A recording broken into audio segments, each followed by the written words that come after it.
बच्चों, आज के इस अध्याय में आप कक्षा 8 का पाठ ध्वनि के प्रश्न उत्तर के बारे में पढ़ेंगे। इस कविता के प्रसंग सहित व्याख्या देखने के लिए आप आई बटन पर क्लिक करके देख सकते हैं। पहला प्रश्न है, कवि को ऐसा विश्वास क्यों है कि उसका अंत अभी नहीं होगा? इसका उत्तर है, कवि को ऐसा विश्वास इसलिए है क्योंकि अभी उनके मन में नया जोश व उमंग है।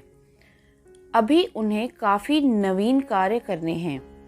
वह युवा पीढ़ी को आलस्य की दशा से उभारना चाहते हैं। दूसरा प्रश्न है, फूलों को अनंत तक विकसित करने के लिए कवि कौन कौन सा प्रयास करता है? इसका उत्तर है, फूलों को अनंत तक विकसित करने के लिए कवि उन्हें कलियों की स्थिति से निकालकर खिले फूल बनाना चाहते हैं। कवि का मानना है कि उनके जीवन में वसंत आया हुआ है, इसलिए वह कलियों को हाथों के स्पर्श से खिला देंगे। वह फूलों की आंखों से आलस्य हटाकर उन्हें चुस्त व जागरूक करना चाहते हैं।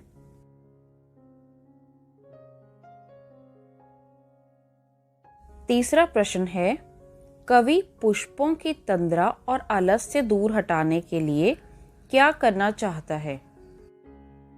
इसका उत्तर है, पुष्पों की तंद्रा व आलस को हटाने के लिए कवि अपने स्पर्श से उन्हें जगाने का प्रयास करते हैं।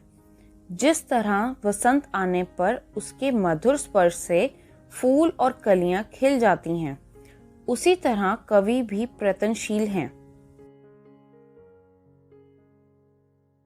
कविता से आगे। पहला प्रश्न है, वसंत को ऋतुराज क्यों कहा जाता है? आपस में चर्चा कीजिए। इसका उत्तर है, वसंत को ऋतुराज इसलिए कहा जाता है क्योंकि यह सभी ऋतुओं का राजा है। इस ऋतु में प्रकृति पूरे यौवन होती है। इस ऋतु के आने पर सर्दी कम हो जाती है, मौसम सुहावना हो जाता है। पंच तत्व जल, वायु, धरती, आकाश और अग्नि सभी अपना मोहक रूप दिखाते हैं। पेड़ों में नए पत्ते आने लगते हैं, आम भौरों से लद जाते हैं और खेत सरसों के फूलों से भरे पीले दिखाई देते हैं। सरसों के पीले फूल ऋतुराज के आगमन की घोषणा करते हैं।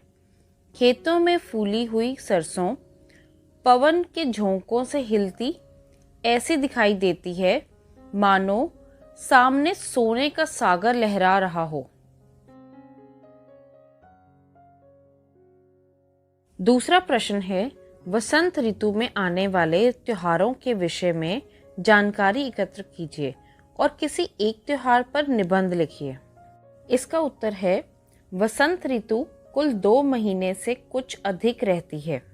यह आधे फाल्गुन से शुरू होकर चैत बैसाख के कुछ दिनों तक रहती है। अतः इस ऋतु में मस्ती भरी होली रंगों का त्योहार, वसंत पंचमी, देवी सरस्वती की पूजा, खेती में पकी फसल और पीली सरसों का रंग, बैसाखी आदि त्योहार मनाए जाते हैं। अब आप इन त्योहारों में से किसी के ऊपर भी निबंध लिखिए। यहाँ होली का मैंने आपको लिखकर बताया है। होली के संबंध में एक पौराणिक कथा प्रचलित है कि भगवान विष्णु के परम भक्त प्रहलाद को अग्नि में जलने के प्रयास में उनकी बुआ होलिका अग्नि में जलकर स्वाहा हो गई थी। इसी घटना को याद करते हुए प्रतिवर्ष होलिका दहन किया जाता है। दूसरे दिन फाग खेला जाता है।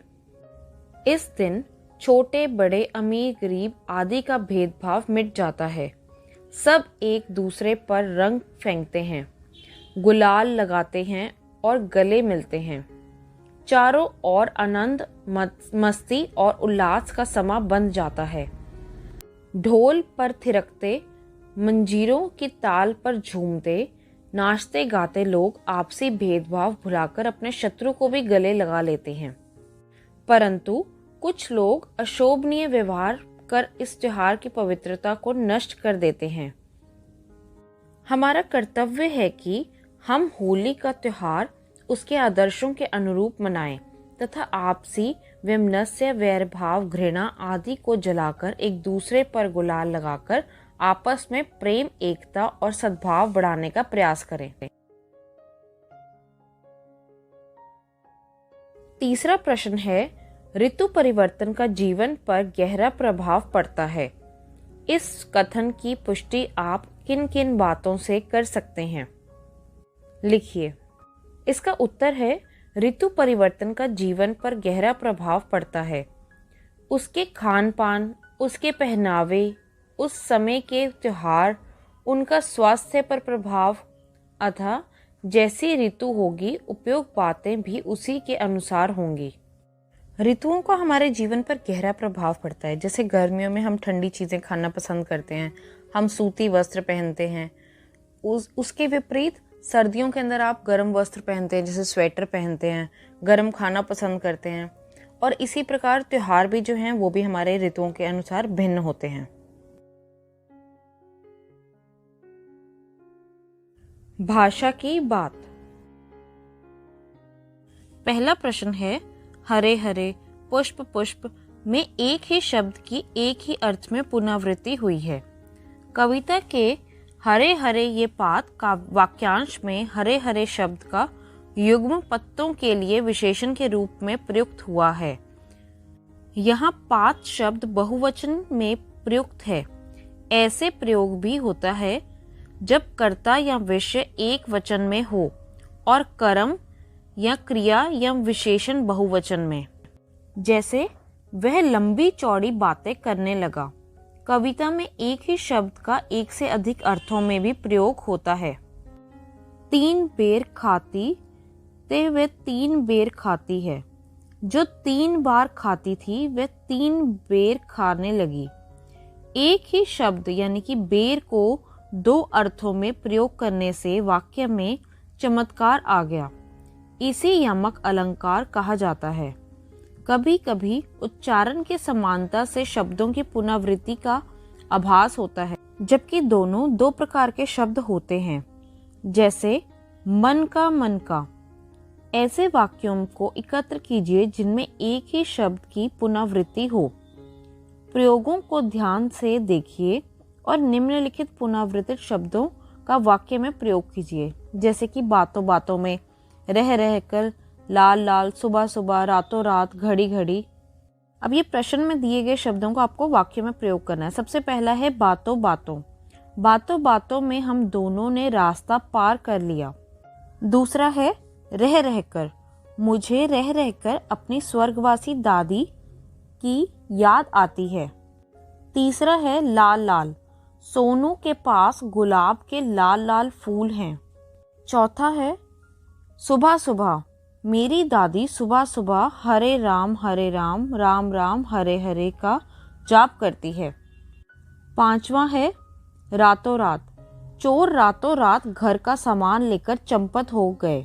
छठवां घड़ी घड़ी। तुम घड़ी घड़ी दरवाजे पर क्या देखते हो? दूसरा प्रश्न है कोमल गात, मृदुल वसंत, हरे हरे ये पात। विशेषण जिस संज्ञा या सर्वनाम की विशेषता बताता है उसे विषय कहते हैं।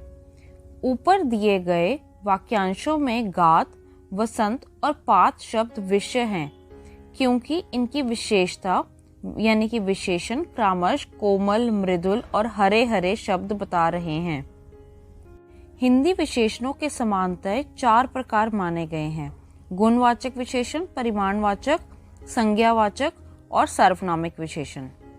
अब आपने इन चारों प्रकार के विशेषण के उदाहरण लिखने हैं। सबसे पहला है गुणवाचक विशेषण, जैसे कि अच्छा समय, सुंदर कार। दूसरा है परिमाणवाचक विशेषण, 2 गज जमीन, 4 किलो गेहूं।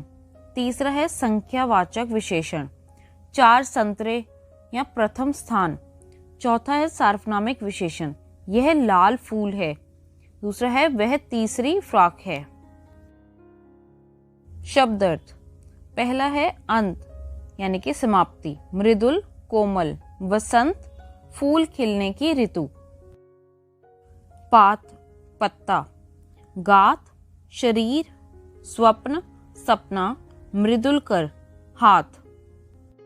कलियों, थोड़ी खिली हुई कलियां। प्रत्यूष, सवेरा। मनोहर, सुंदर। पुष्प, पुष्प, फूल। तंद्रालस, नींद से अलसाया हुआ। लालसा, लालच। नव, नए। अमृत, सुधा। सहर्ष, खुशी के साथ। सींच, सिंचाई। द्वार, दरवाजा। अनंत, जिसका कभी अंत ना हो। बच्चों, आशा करती हूँ कि आपको आज की ये वीडियो अच्छी लगी हो।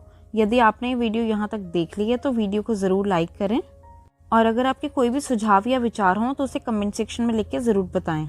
धन्यवाद।